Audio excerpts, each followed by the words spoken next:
तो देखो रेसलमेनिया 40 होने के अंदर आई नो बहुत लंबा चौड़ा टाइम बाकी है। आई मीन वो अगले साल के यही मार्च अप्रैल के अराउंड टाइम में होगा, जो कि अप्रैल की एकदम इनिशियल वाली डेट्स होंगी। लेकिन अगर मैं कहूँ शो अभी से सोल्ड आउट होने वाला है। हाँ, लोगों के पास एकदम भयंकर वाला पैसा है। रेसलमेनिया 40 सोल्ड आउट होने वाला है, उसके बारे में एकदम लेटेस्ट अपडेट के बारे में हम लोग बात करेंगे। एजे स्टाइल्स का क्या WWE के अंदर थीम सॉन्ग बदला जाएगा? सीएम पंक ने फाइनली रिवील किया है क्या रियल रीजन उनके WWE कमबैक का, और भी कुछ अपडेट्स इस वाली वीडियो के अंदर तुम्हें जानने के लिए मिलेंगी। बस तुम्हें काम वही पुराना करना है। So without wasting any time let's begin this video. देखो वीडियो को शुरू करूंगा शार्लेट फ्लेयर के साथ में। हमारी क्वीन शार्लेट फ्लेयर WWE से अभी फिलहाल ऑफ कोर्स करेंटली इंजरी के ऊपर है। WWE ने जो टाइम अनाउंस की है वो अराउंड 9 मंथ्स का होने वाला है, जिसका मतलब है कि अगले साल की एंडिंग से पहले 1-2 महीना पहले शार्लेट फ्लेयर एक बार फिर से कमबैक करने वाली है। तो क्या इसका इवेंचुअली मतलब ये कि वो रेसलमेनिया 40 को मिस करेंगी? तो बाय द वे इसको लेकर फाइनली एक क्लैरिफिकेशन अपडेट आई है सामने, और अपडेट्स ने बात कंफर्म की कि बैक स्टेज के ऊपर पूरी तरीके से अभी फिलहाल यही बिलीव है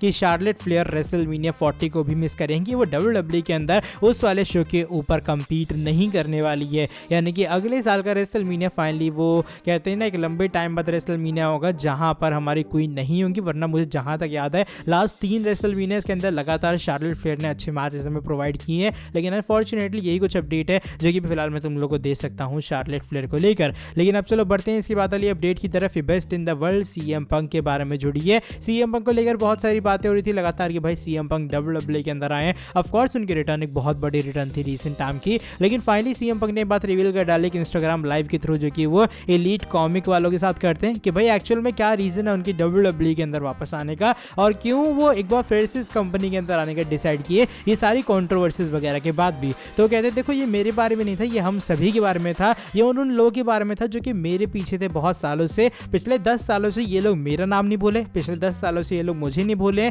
इन्होंने मेरा नेम चैंट किए। इसलिए मैंने सोचा क्यों ना अपने बूट्स को एक बार फिर से बैक किया जाए और एक बार फिर से इस जर्नी की शुरुआत की जाए। और ये जर्नी मेरी अकेले की नहीं बल्कि तुम सभी की एक साथ जर्नी होगी। तो बेसिकली फैंस को एक बहुत बड़ा मोटिवेशन बताया सीएम पंक ने अपनी पूरी चीज़ के अंदर कि भाई WWE के अंदर 10 साल होने को आए थे, ऑलमोस्ट डेकेड हो चुका था, और तब भी जो फैंस है लगातार उनके चैंट्स कर रहे हैं। तो वो सीएम पंक के लिए या फिर किसी भी बंदे के लिए ऑफकोर्स एक बहुत बड़ी बात होगी। वरना कोई भी सुपरस्टार चले जाता तुमने इसके ऐसे चैंट्स नहीं देखे होंगे कि अलग अलग शो के ऊपर रैंडमली चैंट हो रहा है सीएम पंक। तो वो चीज़ सीएम पंक एक बहुत बड़ा मोटिवेशन थी उनके कमबैक के लिए, स्पेशली WWE के अंदर। ऑफकोर्स मुझे लगा कि AEW के अंदर कमबैक करके सीएम पंक को ऐसा लगा था कि सेम उन्हें वही ड्रीम रन मिलेगा जो कि शायद उन्हें वहां पर नहीं मिला है, और शायद भाई ऑफकोर्स नहीं मिला है। लेकिन अब WWE के अंदर शायद फाइनली वो जो आखिरी रन था, जो कि कहते हैं ना एक बेस्ट इन द वर्ल्ड वाला रन है, अब वो सीएम पंक को WWE के अंदर मिलेगा, जिसके लिए टू बी वेरी ऑनेस्ट मैं बहुत एक्साइटेड हूँ। लेकिन इसके बाद वाली जो अपडेट है वो और किसी के बारे में नहीं बल्कि हमारे सुराबल assassin the game triple H के बारे में जुड़ी है। ट्रिपल एच भी WWE के अंदर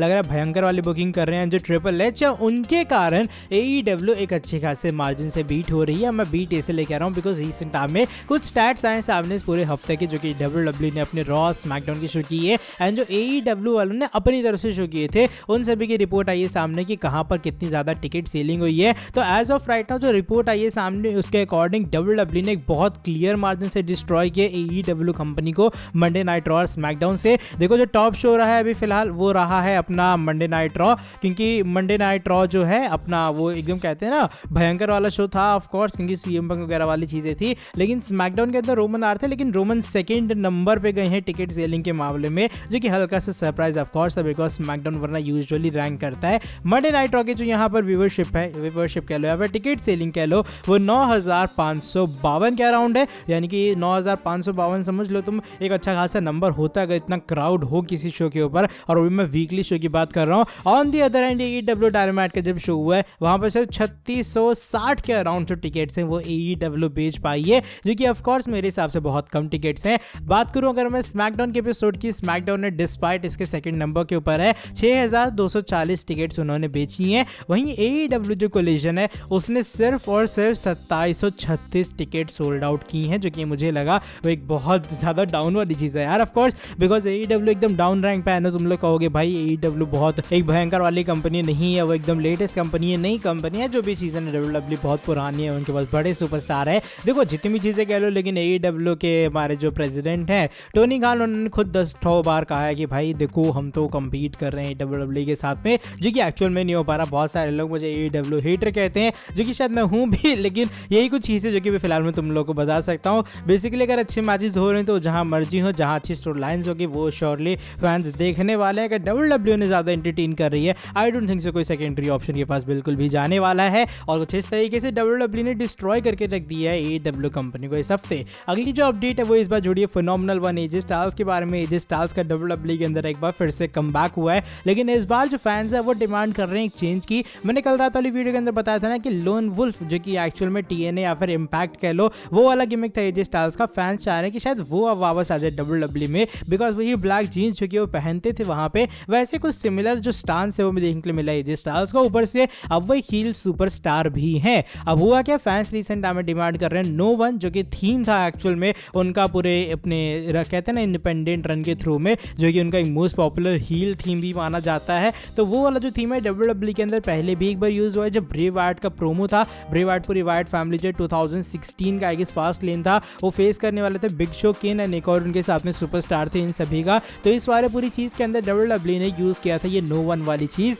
तो नो वन वाला जो थीम है सारे फैंस को ऐसा लगता है कि मे बी फाइनली डब्ल्यूडब्ल्यू के अंदर एक बार फिर से आ सकता है एंड डब्ल्यूडब्ल्यू से रिप्लेस कर सकती है AJ स्टाइल्स वाली चीज के साथ में। अब देखते हैं क्या AJ स्टाइल्स का जो थीम है करंट वाला वो चेंज होता है या फिर नहीं। अब फिलहाल ये जस्ट अर्ली स्पेकुलेशन है, फैंस की डिमांड है, बाकी आने वाले टाइम में चीजें और क्लैरिफाई होती हुई जरूर नजर आएंगे। तुम्हारा क्या ओपिनियन है, क्या तुम्हारे हिसाब से AJ स्टाइल्स का थीम बदलना चाहिए? अगर तुम लोगों ने नहीं देखा है तो ये नो वन थीम तुम लोग लिख लोगे, वो AJ स्टाइल्स का आ जाएगा। आई गेस ईवल समथिंग करके इसका पूरा नेम है, जो कि क्लियर कर तुम्हें यूट्यूब सर्च में मिलेगा, लेकिन ऐसे देखोगे तब भी तुम्हें श्योरली वाला थीम मिलने वाला है। मैंने सुना, मुझे तो अच्छा खासा लगा यार। अब चलो बढ़ते हैं आज की हमारी नेक्स्ट एंड फाइनल स्टोरी की तरफ। ये रेसलमेनिया 40 के बारे में जुड़ी है। रेसलमेनिया 40 डब्ल्यूडब्ल्यू का एक बहुत बड़ा शो है। आई नो होने में भी फिलहाल बहुत लंबा चौड़ा टाइम भी बाकी है, लेकिन ऑलरेडी अगर मैं कहूँ कि रेसलमेनिया की जो टिकट सेलिंग है वो आसमान छू रही है। आई मीन अगर मैं ये कहूँ कि भाई अभी से जो शो है वो सोल्ड आउट होने वाला है, सुनने में हल्का सा वियर्ड लगेगा, राइट? मुझे भी रिपोर्ट पढ़ के वियर्ड लगा था, लेकिन जो रिसेंट टाइम में स्टैट्स आए सामने उसका स्क्रीनशॉट तुम लोग देख पा रहे होगे।